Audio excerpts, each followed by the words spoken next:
Hi, everyone. Good afternoon. Thank you for joining. My name is Nancy Matthews. I'm with Columbus, and I'll be your MC for this session today. Of course, everybody's in mute. Everybody's muted, but if you have any questions, go ahead and enter them in the questions block, and at the end, we'll ask them. If you're interested in CPE for attending this session, be sure to complete the survey at the end. There will be 1 hour CPE for this session. That's for CPAs. Finally, we're recording this session and it will be sent out at the end. I'm excited. We're going to have two presenters today, Sunny Mattoon and Marie Rogers, for an overview of security and fraud, adding internal controls into GP. So without further ado, I'm going to turn it over to Marie. Thanks, Nancy. Hi, everybody. Here is some information about Sunny and myself, our contact information with our email addresses if you want to reach out to us in the future. So I'm going to be starting off today. This is Marie Rogers. So I'm going to get started with using GP security for segregation of duties. Here's a couple of things we're going to talk about today. One thing is everybody assigned to a power user role. Sometimes we see this where implementations, there's a lot of time spent on the implementation, and then a lot of the users are set up as power users, and we never get to that point, or to make life easier, a client will just assign everybody a power user role. So we'll talk about that. Using existing roles to get started with your roles assignments, adding roles and tasks, and assigning user roles. And then I wanted to talk about what alternate forms and reports dictionaries are. So the power user role should be reserved for power users or GP administrators. It's a pretty powerful role, and it can be dangerous if everybody has that role. Someone can wander into an area and turn something on or off that doesn't, that could affect the entire system.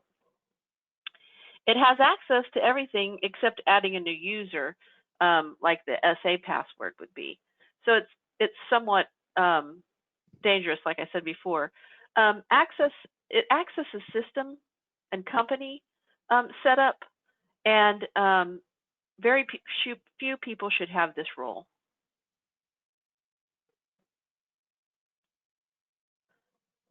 So if you're going to use I would suggest you use the roles that are already there.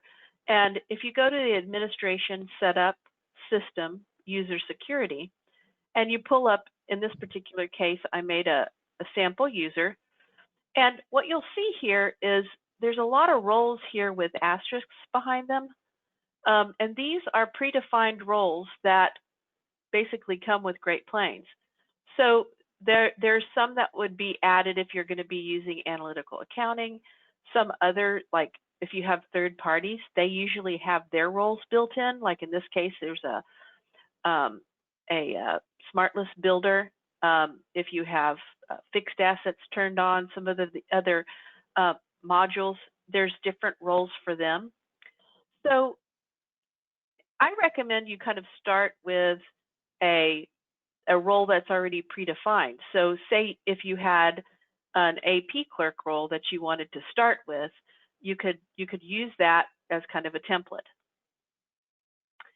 And you can create your new roles, basically going to the administration setup system security roles, and then you could choose maybe basically choose a new role, create a new role, usually with your company name or something in it that identifies a different role than the AP clerk.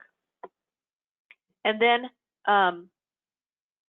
once you find the AP clerk role that's similar to what you want, in this case, I was using an AP clerk, and you see all the different tasks that are available here, and they're all marked.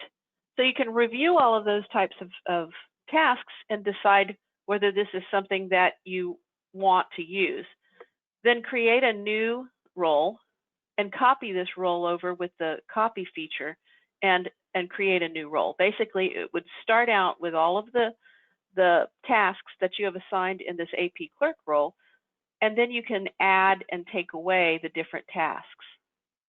So here's kind of a step-by-step process.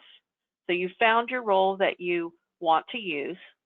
You enter a new role, ABC AP clerk, just going to kind of use that. I'd hit the copy button and it would have a pop-up that says basically which role would you like to copy from. When you choose that role and then click OK, it basically pulls everything in from that sample role that you found that would be a good, at least a close fit to what you what your user would need.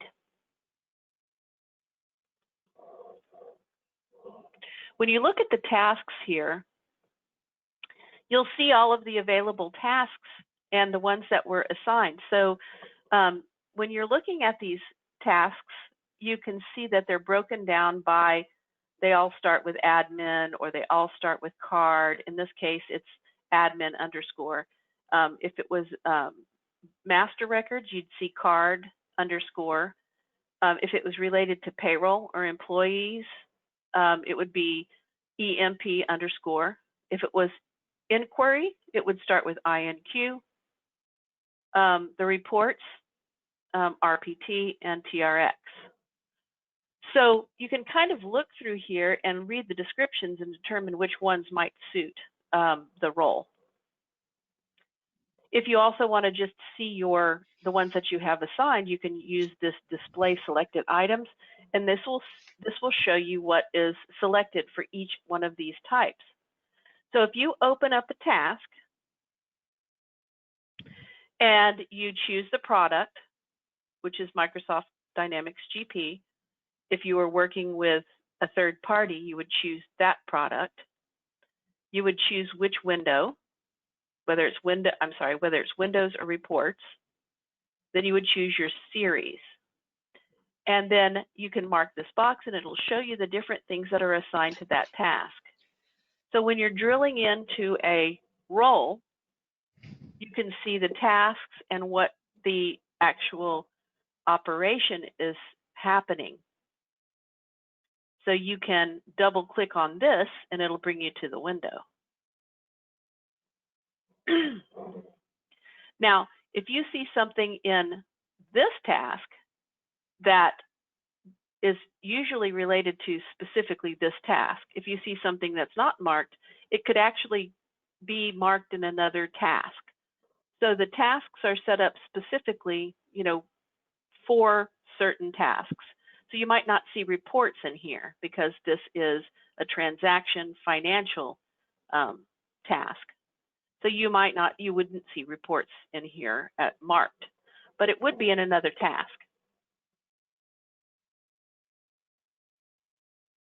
If you're creating a new task, you can do something similar, where if you need to make a change, so maybe a user can enter the transactions, but you don't want the user to be able to post or do some other operation within that task, you can create a new task. Like in this case, I made it transaction financial and then put ABC after. Then I would enter the new task ID. I would enter the new description, click the copy button, similar to what we did before, and choose the task that I want to copy from. This way, you're leaving the original ones intact and then creating your own that are specific for your user's needs.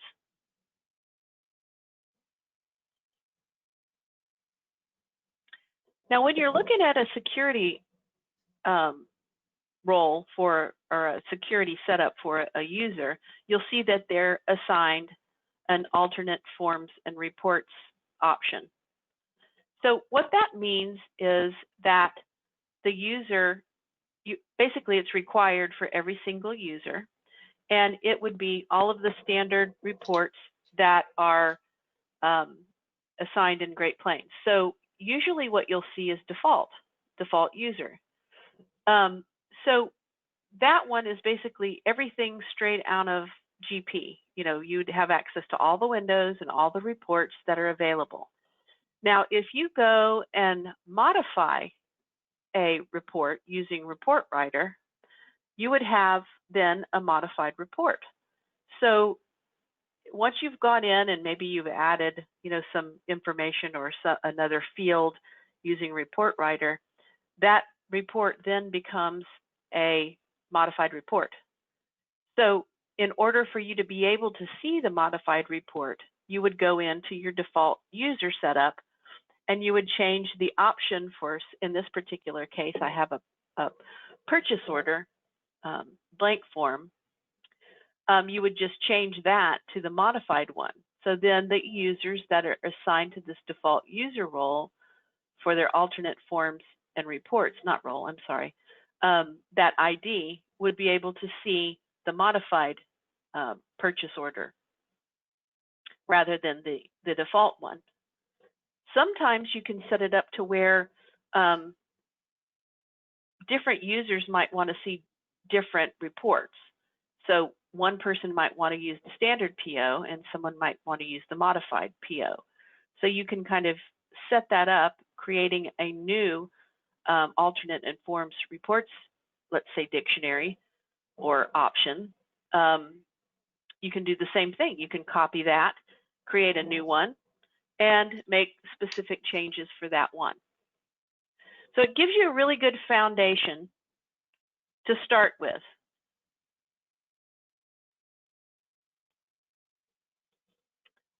When you're in the administration setup system security, that's where you choose your user, and that's where you choose their role. This is where the alternate forms and reports is assigned per user, per company.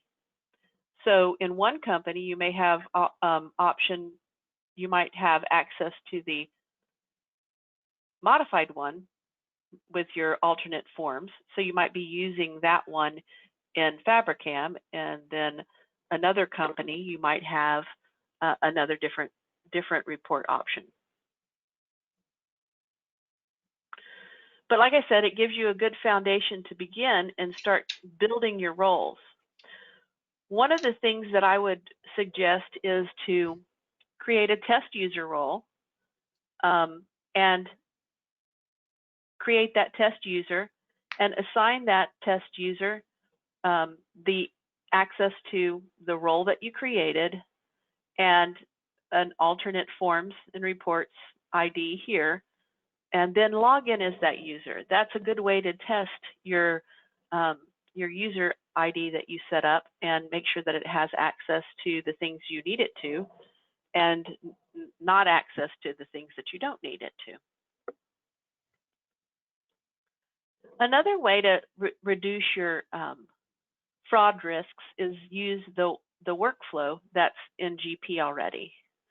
The GP workflow is a great way to basically, keep some of these things safer in that you can have vendor approval processes. So you can set up when a user sets up a vendor, you can have it go through a workflow process where it gets approved before you can start using the vendor. A few other areas that are great would be the purchase order approval, payables transaction approvals, and then employee approvals. There are also several other areas within Great Plains that have the ability to attach workflow. You have general ledger, account numbers, batches. In sales, you have receivables batches and sales transactions. In purchasing, you have your payables batches, your payables transactions, your purchase orders, your requisitions, purchasing invoices, receiving transactions, and vendor approval. Payroll, we've got employee profiles, we've got skills, payroll direct deposit, payroll time cards, payroll W-4s. In project, if you're using it, you have expense reports and timesheet workflow you can add. And then last but not least, in your administrator roles, in the administration, you have security roles, you have tasks, all of the things that we talked about in security, you can have another layer of approval there so that when you add a new user and you assign roles and tasks, someone can approve that before it's put in place.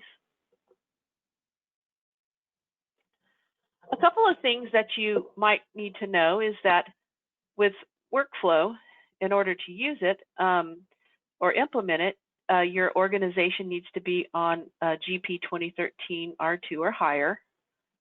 And as the different releases of GP came out, there were more and more workflow options.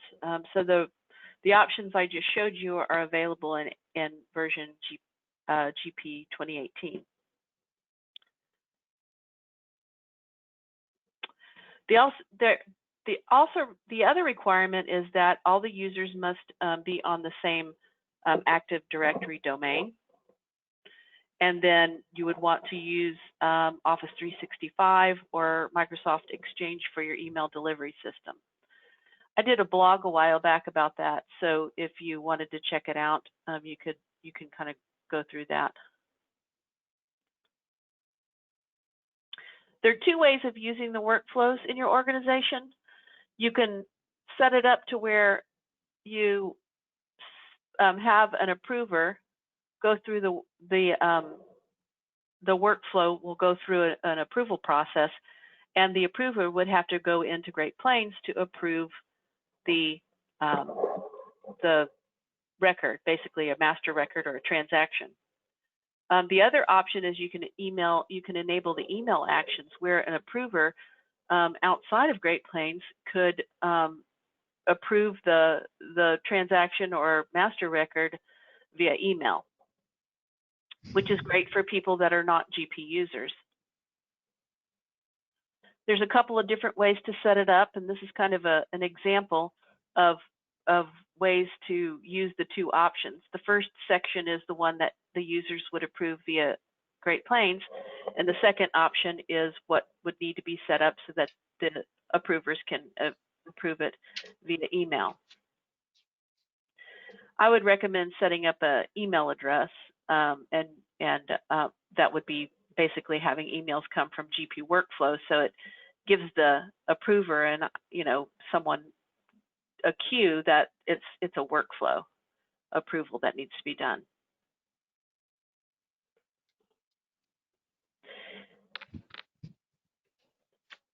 So this is where the approvals basically are in the administration setup, company, workflow maintenance. And you can set up a vendor approval through that option, and you can have a workflow set up to where actually the person that's submitting it can be notified and updated on the status of the workflow as it goes through. So they'll receive an email when it is approved or when the task is complete. You don't have to mark all of these options, but you can. When the task is complete, when it's recalled, or if there's a problem with it, maybe it's gotten delegated or if it's rejected, you can have an email come back to the initiator, the submitter, that lets you know that there's something that needs to be changed, or it'll tell you when it's got a final approval. You can also send a carbon copy to other people.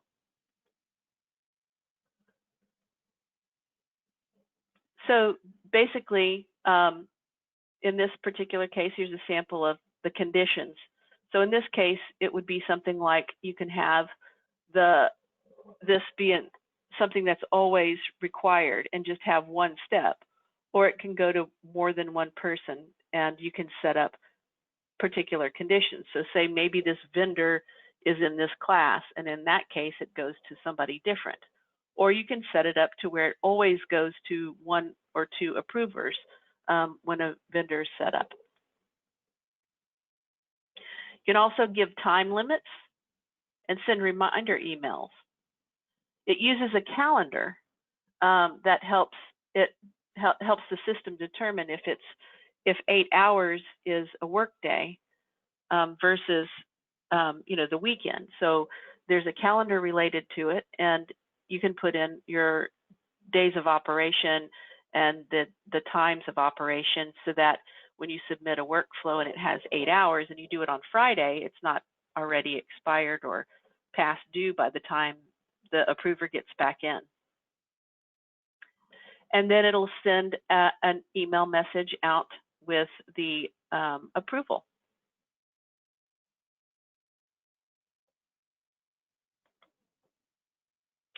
So if you were setting up a new vendor, you'd have an option. You could use the document attachment and attach a W-9.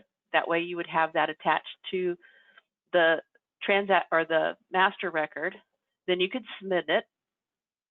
And then, like in this case, you could also recall it. You can see that it says it's pending approval by GP admin. And then if you needed to recall it, you could, and you could resubmit it. So you have these actions available on your toolbar as you go through it. You also have the ability to view the history. So you can see, if you open up the transaction, you can go to view history, and you can see where it is, not only in the process, but when you hit view history, you'll see the different steps that it's gone through. So it's been submitted and it's pending. If the approver is going on vacation, they can go to user preferences and delegate their approval process to someone else while they're out of the office, and set it up by all the workflow types that are for this particular user, or for vendor approval, you can have it set up just for this particular workflow type.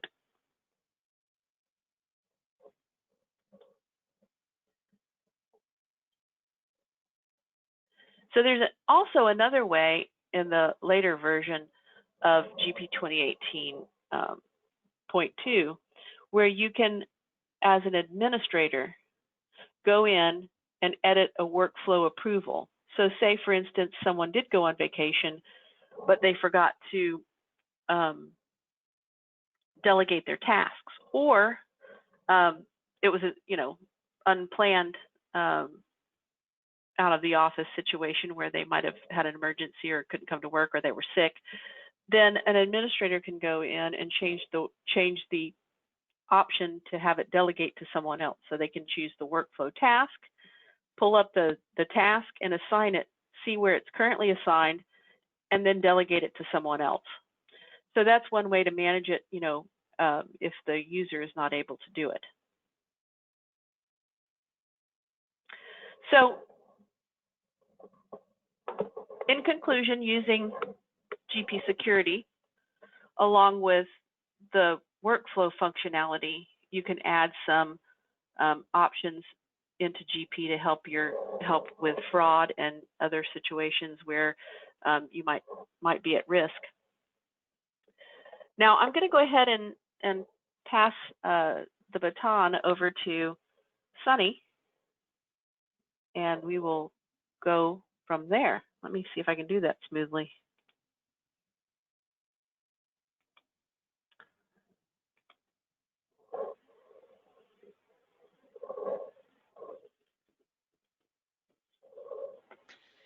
Okay, well, hello everybody. This is Sunny Mattoon. I work closely with Marie, and I spend quite a bit of time working in SQL and some of the different reporting that we can do against GP, emphasizing in SSRS, Excel data connections, smart lists, and things like that.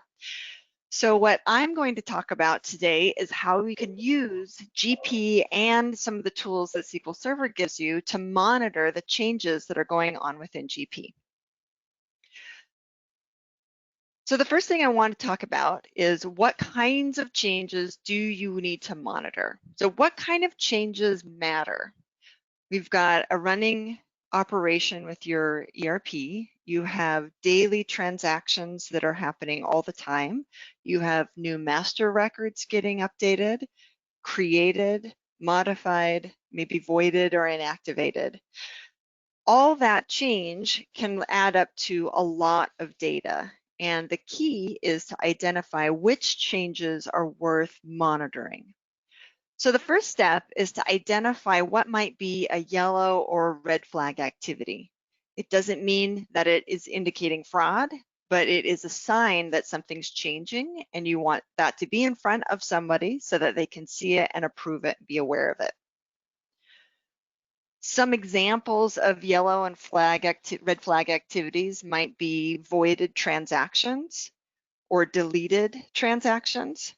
It could also be transactions over a certain dollar limit or with unexpected frequency. There are changes to master records that could be something you definitely want to monitor and make sure that they're approved. So some of the common things you would look for from fraud perspective are changes to a vendor's remit to address. Or if they're set up with EFT, it could be a change to some EFT information, which is later changed back.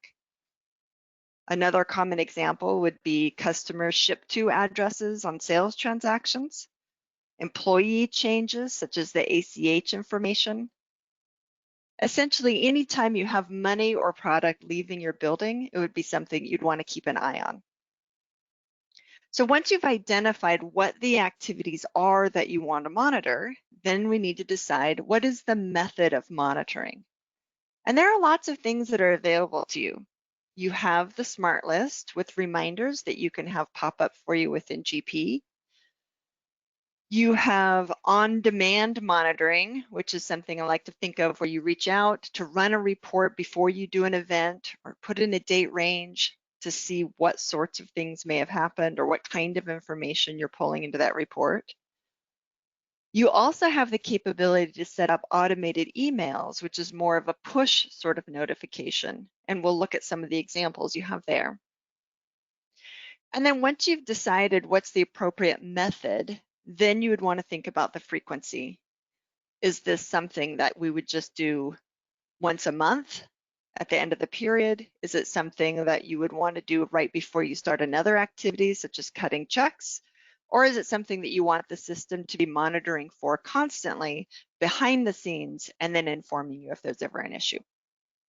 The cautions always are to monitor the things that are important and be very careful about not over monitoring, because a lot of times these activities are creating system runs or they might be creating audit trails, and you don't want to burden your system, but you definitely want to get the value out of it. Okay, so let's move on to one of the first tools that I want to talk about, and that is SSRS Reports. One of the fun things about SSRS Reports, and that stands for SQL Server Reporting Services, is that you own it. It is a reporting tool that comes with Microsoft SQL Server. When you install GP, you can optionally deploy about, it's 100+ canned reports that come with GP written in SSRS. You can run them on demand. You can also use the tool that it comes with called Report Builder and create custom reports if you want to. So one of the things that we're going to do today is I'm going to walk you through what it takes to set up a basic report builder SSRS report to monitor for something. So we're going to switch over to GP and then go over into SSRS. So of the examples that I gave, one of them could see monitoring for when vendors have been changed. Some of the data within GP is just tracking in a very simple way when the create date is, when something was modified. If you voided something, you have options to store that in history with the voided date. So without putting in any additional third-party modules or any additional tools, you have things that you can use already captured right now to grab that kind of data. If you're not in the database and comfortable with tables, sometimes the best place to start is your smart list. It gives you a really nice snapshot of the data that you have out there and ready to be used. So in this case, I'm going to write a report, and this is actually a report that I wrote for somebody where they wanted to see within a date range all of the vendors that had been modified or created so that the CFO could look down it and be comfortable with what vendors were on there and that they could go through an internal business process. So if I come to my smart list and go to purchasing vendors, I'm looking at the master record. And when you come up to columns, you get a peek into all of the columns that are easily available to you without knowing anything about SQL coding. So I'm going to click on my ad and I'm just going to type in date and click find next. And I get all of these different dates, one of which is my created date. And then if I type in modif and just start that and click find next, I also have modified date. So what that tells me as a user is I could create a smart list favorite for where the modified date is between a date range or the create date is between a date range. And just within GP, I could have that available to me anytime I want to do a check run or develop a report that I can deliver to a controller or a CFO. However, I can also create an SSRS report. Why not just use the smart list? Well, an SSRS report is something that you can deploy to somebody who's not actively logged into GP, and it has some of the capabilities to email itself or to do an automated file share. Let's go look at what it takes. I'm going to go ahead and cancel out of my smart list. And I'm going to go open my report management website. Now, this is something that you can deploy on your SQL Server. When you start up GP, or if you've been implemented on GP in the last several years, you probably already have this deployed with the canned reports that come with GP. When I'm in here, I'm in my company database right now, and I can come up to the new area and I can say, I want to write a new report. And it pops open a tool called Report Builder. And this is free, so you already own it. And we'll give it a moment to launch. And then I'll walk you through some of the basic steps for deploying this. One question that occurred to me as I was walking through this that some of you might ask is, it's possible that you are not using your SSRS reports yet. And if you're not using your SSRS reports yet, I want to show you where you would find them. So this is a website that's deployed internally. You could also have it deployed as SharePoint. I'm going to come down here and go back over to GP, and while we're waiting for that to load because it's taking a moment, we'll just take a peek at where you can see what your website is. In administration, if I go up to the area called System and scroll down, I'm looking for the reporting tools setup. And when I click on the reporting tools setup, that will pop up a window, and that window will give me the path to the website. So if I come back to Explorer and scroll up to the top, that path is right here. It's just a regular website, but it is internal, and that's going to be inside GP for you if your reports have been deployed. Okay, so here's my report builder. I'm going to go ahead and I'm going to click on blank report, and I have to do two things. The first one is I have to tell it what my server is, and that's under data sources. So what's the source of the data? I'm right clicking, add data source, and then I'm going to tell it that I want to use a shared connection. I happen to have my data sources right here, but if I didn't, I can click Browse, click on the folder called Data Sources, and I have my company data sources here. So I have several that are set up, and I know that I'm working within my company. And there are some different ways to set up data sources. If you're deployed through GP, you'll already have some, and there are some pros and cons to using the ones that already exist, or you can create your own, which is what I did. And I'm just going to click OK. So now it knows where my SQL Server is.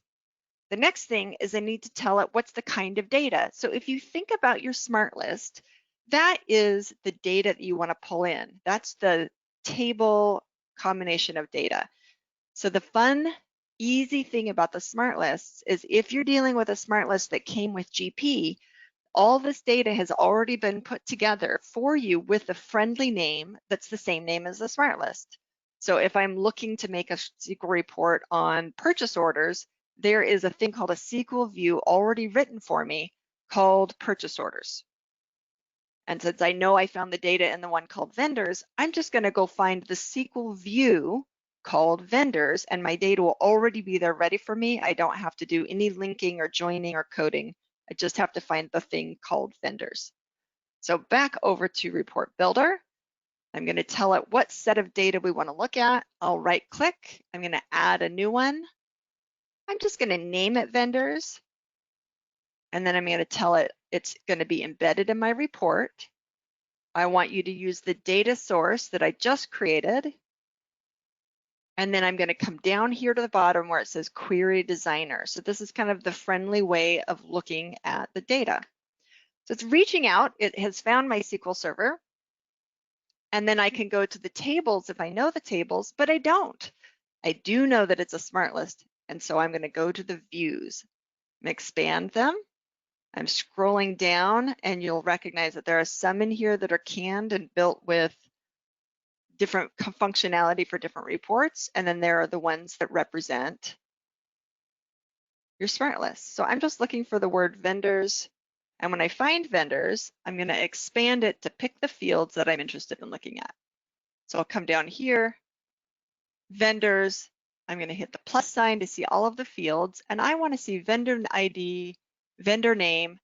As I click it, it adds it over to the right. I'm also interested in seeing that created date, and I'm interested in seeing the modified date. Let's see if I have zoomed past it, and I have. Modified date. Okay, so those are the fields that I want to see, and now I want to put some parameters or some choices around there. So the first one is I want to see those that have been created within a certain date range. So if I come down here to my filters, I want to add a new filter. So I have my little filter shape there. I'm going to click Add a new filter. I'm going to click on the field and say, I want to see where my created date is, and I want a date range. I could say just today's date, and I want maybe a daily report that shows me everything that was created today or modified today. In this case, I'm going to do where the created date is more than or equal to, and for now, I'm going to hard code a date in. But what I want is I want the user to choose their date. So if I want the user to choose their date, then I'm going to do this extra step of clicking the word parameter, which will take that created date question and put it out to the user so that when they run the report, they get to enter the date. I'll add another filter because I do want to do a date range, and I'll say where the created date is less than or equal to, and here's my end date. So I'll just put in today's date. I also want to ask that question from the user, so I'm going to click parameter again. I'm going to click OK, and now it's created a SQL statement for me. So it's selecting the fields that I want from the SQL view that I want, where the created date is greater than or equal to create date option 1, and less than or equal to create date option 2. If I want, I can add more parameters. So we talked about the created date is between this date range, or the modified date is between another date range. And we can certainly do that. I'm going to add a filter, and I'm going to say where the modified date, we'll just say the modified date is, let me get there, more than or equal to, and I'll use the same dates. Also, I want to ask the user, and the modified date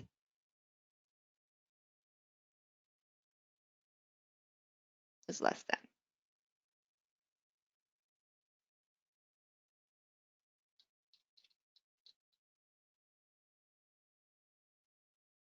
Now when I come back, I have all of that in there.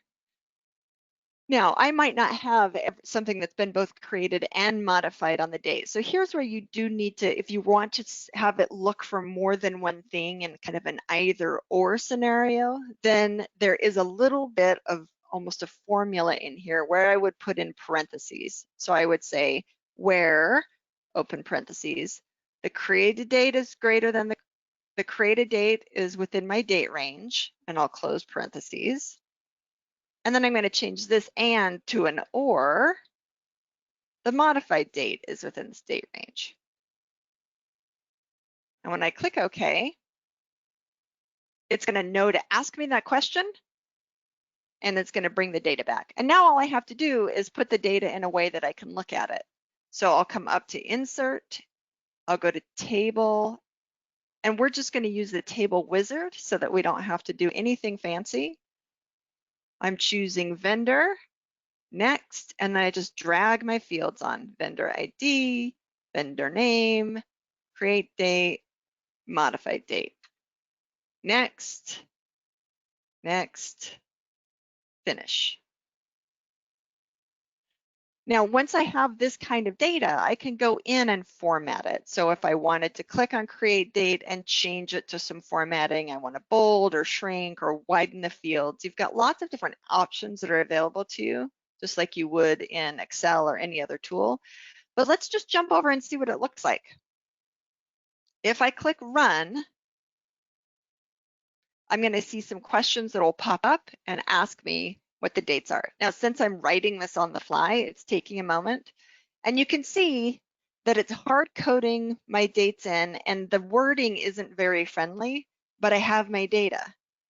Well, we don't want to leave it there. Let's make it look nice. Let's make it a little fancier.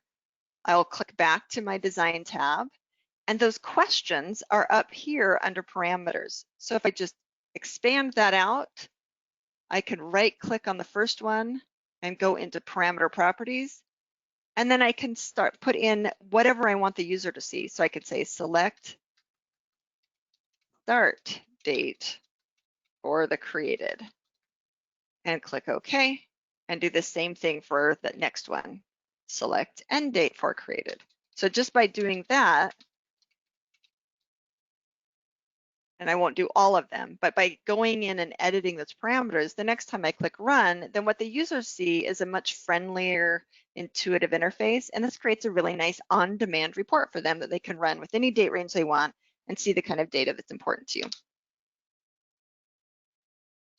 Now, if I hit Save here, I'm going to save it out on my report site. So I'm going to come into my database. I'm going to put it in a folder called Custom, and I'm going to call it Vendor Changes. Once I've done that, I'll go ahead and close out, and we'll come back to my site. I'm going to click into my custom folder, and I'm going to come up here and hit Refresh. I have my folder available, and I've got a couple different ways to get these out to my users. The first one is if I click on here, this path up in my toolbar is just like a hyperlink, and you can send that out to users via email, or they can save it to their desktop. You can also set that up within GP, so it's visible in your report lists. But what if I don't want them to have to always run it on demand? What if I want something to go out in an automated way? In the reports, if you come down to the report itself, and I hover over my little ellipsis right here, I can click on my drop-down, and I have an option called Manage. And in here, I can set up things called subscriptions. And a subscription is something where you can set it up to either go to a file share or send itself out as an email on a schedule. And you can set it up with default parameter values. You can also choose the format it goes out as. It can go out as an attached Excel file, an attached PDF. It could be HTML right within the email. So if you're sending out a KPI or some brief heads up that there's an issue, all of that is something that you can set up by adding the new subscriptions. So just a couple quick notes on that. If you do want to set up subscriptions for email, you will need to configure your SQL reporting services for email. And that's something you can do on your SQL Server. It's probably something you'd want to engage with IT or with Columbus on, because we'd need to put in some information with an email address and the SMTP server. But once you have this set up, then you can easily create these subscriptions and have things sent out for you. And an example of what a subscription might look like, you can deliver it as an email, you can include the report, you can pick several different formats and some default parameter values. Okay, so the next thing just to talk about is to look at SQL email. SQL email is a little different than the SSRS reports because you can set SQL email up directly within your SQL Server. It has to be set up in advance. It's set up very similarly to the SSRS reports. You need to have an email account. You need to have the SMTP server information. But once you have that set up, then you can set up within GP some SQL statements. Now, this is a lot more technical than just using Report Builder to create a report, but this gives you some fun added functionality that you can have it set up so it's monitoring for specific situations and then only sending you something if there's a result. So in this example, I'm looking for anything where I have a voided sales order or invoice that was voided with today's date, and then I might have that be something that runs in the evening automatically, and if there aren't any, then there's no email, there's no report, I don't have to run anything, just nothing happens. But if it does find a result, then it can send something out to the customer service manager, maybe a blind copy off to IT. Now, the one thing that we want to call out is a lot of these are just telling you that something changed or that there is a condition in your database, but they're not really telling you the before and after of the data. And that can be a very important thing to be aware of. So if you are interested in seeing before and after, having some automated analysis for your security around segregation of duties, then it may make sense to explore some of the third-party products that are available that offer those. So two that we see commonly in place is the tool from FastPath called Audit Trail and the tool from Rockton called Auditor. And they have different functionality, but they're both very good products. And if you want to explore those or at least get some information, then please do reach out because we'll be happy to help you with that. All right. Any questions? Thanks, Sunny. Looks like we have maybe 3 minutes for questions. We have one question. We have GP routing for journal entries active. Some users can attach documents and some can't. What function or role would enable attaching documents? I think that that's a security question. I'm guessing. There is a task in there that Yeah, needs to be there should assigned be. to the users. That's what I was thinking. Is there can be a task that you can create and assign create that task and then assign that task either to roles or to an existing role, creating a new role, or assign it to an existing role that that user is assigned to. Hopefully that answers the question.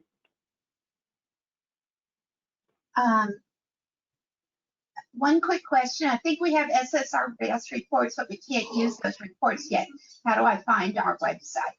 I think, Sunny, did you already answer that? Yeah, I went ahead and I anticipated that one and answered it, but let me just pop the window real quickly. So if you have them deployed, it'll be under this window right here, and you'll see your website is right here. Okay, and then the last question is, will the recording of this presentation be available?